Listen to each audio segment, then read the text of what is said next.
Bismillahirrahmanirrahim. Assalamualaikum warahmatullahi wabarakatuh. Waalaikumsalam warahmatullahi wabarakatuh. Waalaikumsalam warahmatullahi wabarakatuh. Baik, selamat pagi teman-teman semua. Salam sehat selalu. Alhamdulillah pada hari ini kita bisa dipertemukan walaupun dalam keadaan yang balik lagi menjadi daring ya. Nah, untuk di kelas reguler sendiri itu saya baru 2 kali masuk.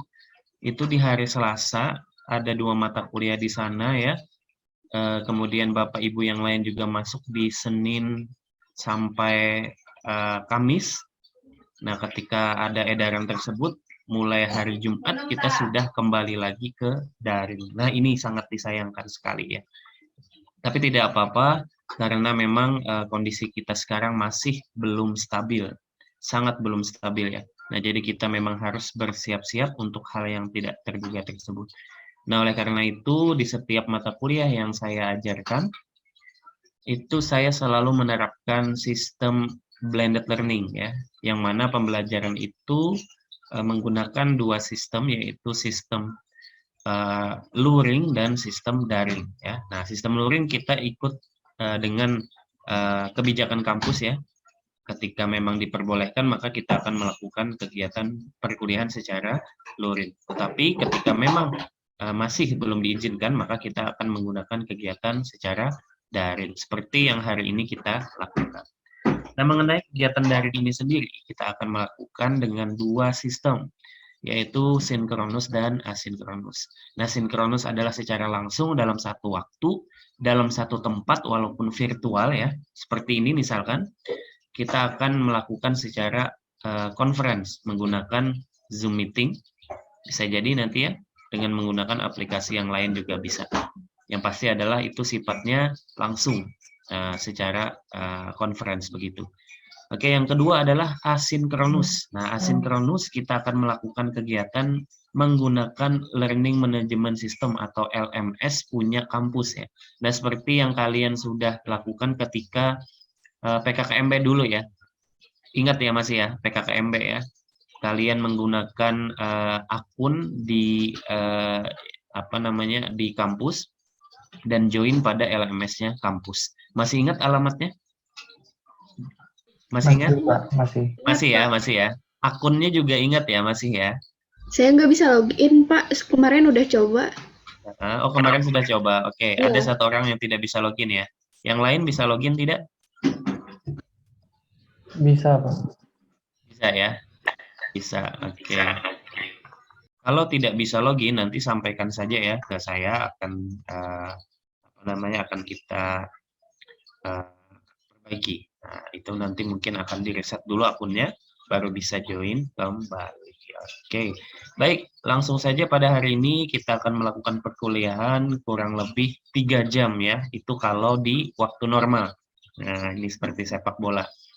Kalau di waktu normal, akan tetapi saya menyadari, mungkin teman-teman semua menyadari, ketika kita 3 jam di dalam berhadapan dengan sebuah laptop ya, perangkat kita di depan, itu kemungkinan menjadi tidak efektif ya. Belum lagi ditambah mungkin setelah ini kalian ada kuliah lagi ya, ada kuliah lagi dan seterusnya yang mengharuskan memang videonya dibuka begitu. Nah, apalagi itu. Nah, jadi saya akan mengkombinasikan itu menggunakan LMS, dan fungsi dari kita tatap muka ini adalah untuk memberikan pemahaman yang lebih mendalam atau yang sifatnya materi-materi advance, materi-materi yang sifatnya adalah pengembangan, ataupun materi-materi yang remedial, materi yang sifatnya adalah perbaikan atau pengulangan kembali.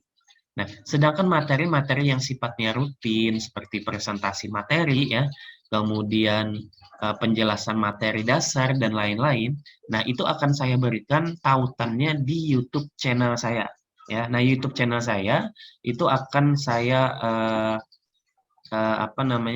akan saya hubungkan linknya dengan LMS. Jadi kalian bisa mengklik nanti di LMS masing-masing dan kalian akan langsung tertuju pada YouTube channel saya. Nah, tetapi juga memungkinkan sekali jika kalian juga langsung mensubscribe ya YouTube channel saya. Nah, lumayan nih nambah subscriber juga ya. Nah, kemudian nanti nyalakan loncengnya atau notifikasinya, sehingga ketika ada video-video baru yang utamanya hubungannya dengan kuliah, mungkin ya, tutorial dan lain sebagainya, itu kalian bisa langsung belajar, langsung bisa melihat video-video tersebut, dan itu sangat menguntungkan. Nah, jadi saya harapkan ke depannya kalian bisa belajar terlebih dahulu di dalam LMS. Setelah itu kalian berselancar di sana untuk menjawab kuis-kuis ya. Di sana nanti ada kuis-kuis, kemudian juga ada latihan-latihan soal. Nah, ini fungsinya apa? Fungsinya untuk memberikan pemahaman terhadap materi yang sudah saya berikan di sana. Jangan khawatir, materi lengkap di sana ya. Link videonya ada, kemudian bahan presentasinya juga ada, entah itu berbentuk PowerPoint atau file PPT ya, bisa jadi seperti itu. Oke, kemudian kalian juga bisa mengomentari di bagian diskusinya. Persis sama seperti yang kalian lakukan pada saat PKKMB kemarin. Oke, begitu kira-kira untuk pendahuluan ya, yang mana akan saya jelaskan setelah ini bagian RPS-nya. Nah, RPS ini saya tautkan atau saya upload nanti di LMS. Jadi tidak perlu kalian mungkin mencatat poin-poin, boleh ya, tetapi kalau misalkan memang ingin mendapatkan filenya itu saya berikan saja ya nanti di LMS. Jadi jangan khawatir. Oke, mungkin kita akan melakukan kegiatan ini sekitar 1 jam saja ya, tidak perlu 3 jam. Nah, sisanya nanti kalian akan berselancar di dunia LMS. Wah, senyum tuh ya, 1 jam saja senyum dia langsung ya. Oke, nggak apa-apa. Nah, karena kita memang berbasis pada teknologi ya, jadi kita jangan susah juga karena teknologi. Misalkan memang ada fitur seperti ini, tetapi kan tidak memungkinkan jika memang masih memungkinkan cara-cara lain seperti asinkronus tadi ya. Nah, jangan kita paksakan untuk tetap seperti ini, tetapi malah menimbulkan kerugian. Misalkan kuota, waktu juga menjadi tidak fleksibel ya. Padahal belajar itu memang harus menyenangkan, harus fleksibel, tidak ada paksaan dan lain-lain ya. Bagi saya yang penting adalah kalian melihat video yang saya bikin, kalian mempelajari sendiri, kemudian kalian bisa menerapkan materi yang ada di dalam LMS itu. Oke, kita mulai saja untuk masuk pada rencana pembelajaran semester yang kira-kira akan kita laksanakan selama kurang lebih berapa ini ya, 4 kali pertemuan secara virtual begitu ya, tetapi tetap jalan terus di LMS ya, itu setiap minggunya akan saya upload materi, jadi kalian tidak terpaku pada penjadwalan itu, kalian mempelajarinya setiap hari juga boleh sambil santai-santai sampai nanti 18 Juni ketika ujian akhir semester. Oke, begitu ya. Baik, saya akan share screen dulu terkait RPS. Oke, nah ini adalah rencana pembelajaran semester yang akan kita lakukan selama kurang lebih 4-5 bulan ya. Di bulan Juni nanti kita akan berakhir. Nah, ini bilangan dan aljabar. Kodenya adalah kode yang baru, ingat kode yang baru, FGSD 323. Jadi ada, kalau misalkan teman-teman nanti melihat kodenya dimulai dengan huruf F, nah maka itu adalah kode yang baru. Karena kurikulum kita ini sebenarnya kurikulum peralihan ya, dari kurikulum baru ke kurikulum lama. Terbalik, maksud saya dari kurikulum lama ke kurikulum baru. Oke, nah kurikulum baru ini ditempuh oleh mahasiswa semester 2 saat ini, yaitu kalian. Nah, sedangkan kakak tingkat kalian itu mengambil mata kuliah yang ada di semester lama. Oleh karena itu, seperti Ibu Rismaida ya, Bu ya, Ibu Rismaida juga menyesuaikan dengan beberapa mata kuliah yang sifatnya adalah sama, sehingga bisa beliau ambil. Nah, untuk teman-teman yang murni, yang mahasiswa murni ya, bukan mahasiswa transfer, itu tidak masalah karena semester 1 dan semester 2 itu sifatnya adalah paketan. Jadi kalau misalkan di pedoman akademik itu 20 SKS, berarti 20 SKS yang harus diambil, tidak kurang, tidak lebih. Oke, baik. Nah, ini lanjut saja kita ke RPS, yang mana RPS pada bilangan dan aljabar adalah seperti ini. Ya, nah untuk capaian pembelajarannya, yang dituju dari nanti kita melakukan mata kuliah ini ya, menempuh mata kuliah ini, maka ada beberapa tujuan. Yang pertama adalah tujuan pembelajaran lulusan yang sifatnya lebih umum dan yang sifatnya lebih khusus, yaitu capaian pembelajaran mata kuliah. Yang mana fokus kita mungkin pada beberapa CPMK ya, utamanya pada bagian 2 ini, menguasai pengetahuan bidang studi matematika ya, bilangan, logika, penalaran, pengolahan data, dan aljabar di sekolah dasar. Nah, ini yang nanti akan kita ulas lebih mendalam di dalam kegiatan perkuliahan. Oke, untuk bagian yang pertama, ini minggu pertama ya, kontrak perkuliahan. Oke, kemudian kita nanti akan membahas tentang sistem bilangan dan numerasinya, kemudian makna himpunan dan operasinya, lalu bilangan bulat, bilangan rasional, dan seterusnya. Nah, ini berlangsung selama seminggu sekali begitu ya. Nah, jadi nanti video-video yang saya bikin itu akan disesuaikan dengan yang ini. Jadi nanti ada sistem bilangan dan numerasinya, kemudian makna himpunan dan operasinya, dan seterusnya ya. Nah, ini bisa kalian ulang-ulang sendiri. Bisa kalian pause, kemudian di play, kemudian kalian latihan juga dengan soal yang ada, biar lebih memberikan pemahaman yang mendalam. Ya, karena lancar kaji karena diulang, biasakan seperti itu ya.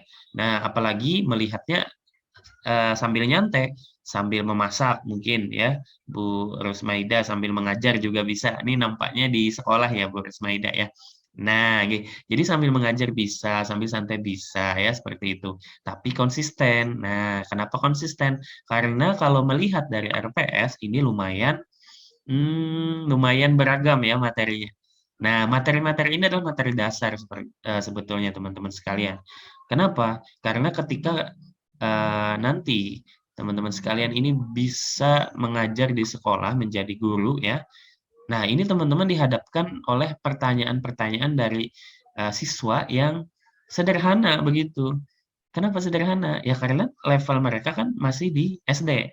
Jadi mereka cenderung pola pikirnya adalah pola pikir yang sifatnya masih konkret. Nah, sedangkan matematika itu ada yang sifatnya abstrak, malah lebih ke abstrak begitu ya. Nah, bagaimana cara kalian dalam memberikan pemahaman itu? Itulah pentingnya memahami matematika dari dasar dulu ya.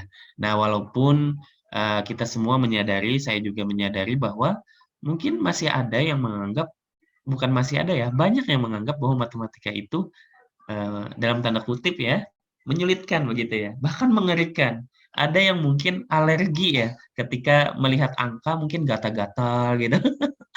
Gatal-gatal, kemudian yang paling sering adalah rambut ya, aduh gatal ya gitu kan, telinga mungkin nih. Ini panas, bersifatnya panas kayak gitu.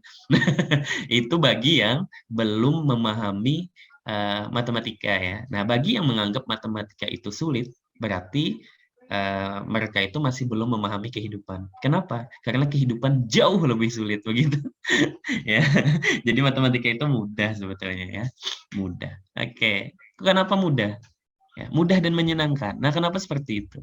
Nah, ini mungkin teman-teman bisa lihat nih bagaimana Jerome Pauline, nah ini kan Jerome Pauline bisa loh membuat matematika itu menjadi lebih menyenangkan dengan konten-kontennya. Itu. Jadi belajar itu harus dari segala sesuatu yang menyenangkan gitu ya. Dan saya yakin matematika ini tidak sulit kok.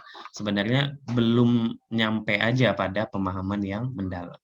Jadi kalau dulu itu kita mau belajar perkalian ya, guru-guru mungkin guru-guru dahulu ya, memberikan pemahaman kepada siswa SD itu melalui menghafal perkalian, jangan lagi, kasihan ya, anak-anak bisa jadi trauma ya. Kenapa trauma?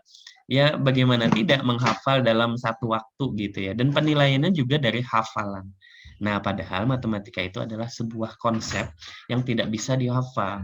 Kalau hafalan itu mungkin 1, 2, 3 hari atau seminggu paling lama ya, itu udah lupa lagi. Nah, tetapi kalau kita mendalami konsep, memahami konsep itu sampai kapanpun kita menjadi ingat, asal konsepnya jelas, konsepnya bisa diterima oleh nalar gitu. Nah, itu yang mungkin nanti akan menjadi acuan bagi kita. arahnya seperti itu ya, arahnya seperti itu. Melalui berbagai macam games, mungkin teknik-teknik yang menyenangkan. Nah, kalau kita luring sebenarnya saya pengen ngajak teman-teman sekalian itu untuk berkeliling sebetulnya ya, berkeliling ke lapangan ya, tidak hanya di dalam kelas sebetulnya, tetapi kita akan mengelilingi daerah-daerah sekitar yang mana bisa jadi terdapat konsep matematika di sana. Nah, seperti itu sebenarnya yang pengen saya lakukan. Nah, tetapi karena kita back to online, jadi ini mungkin agak menyulitkan juga. Tapi tidak apa-apa, nanti akan saya bikinkan saja videonya bersama dengan beberapa orang mahasiswa ya, biar kalian nanti bisa mensimulasikan sendiri, begitu ya.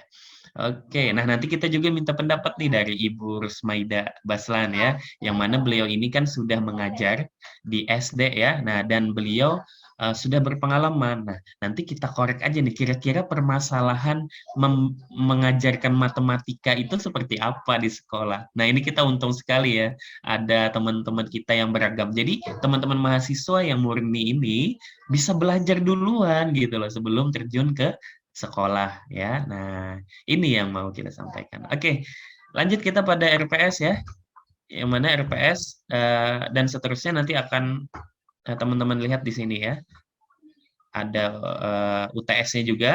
UTS-nya ini jangan khawatir di LMS ya, nanti kalian bisa lihat langsung itu pada minggu ke-7. Nah, hitung saja dari sekarang. Minggu ke-7-nya berarti UTS begitu. Oke, dan seterusnya sampai dengan minggu ke-16 di ujian akhir semester kira-kira di bulan Juni nanti ya. Nah, ini case method ini sebenarnya adalah pemecahan kasus. Nah, jadi ada beberapa kasus nanti yang akan diberikan dan kalian berkelompok akan memecahkan kasus tersebut. Ya, semacam jadi detektif juga begitu ya. Oke. Baik, untuk yang pertama kita masuk pada sistem bilangan dan numerasinya.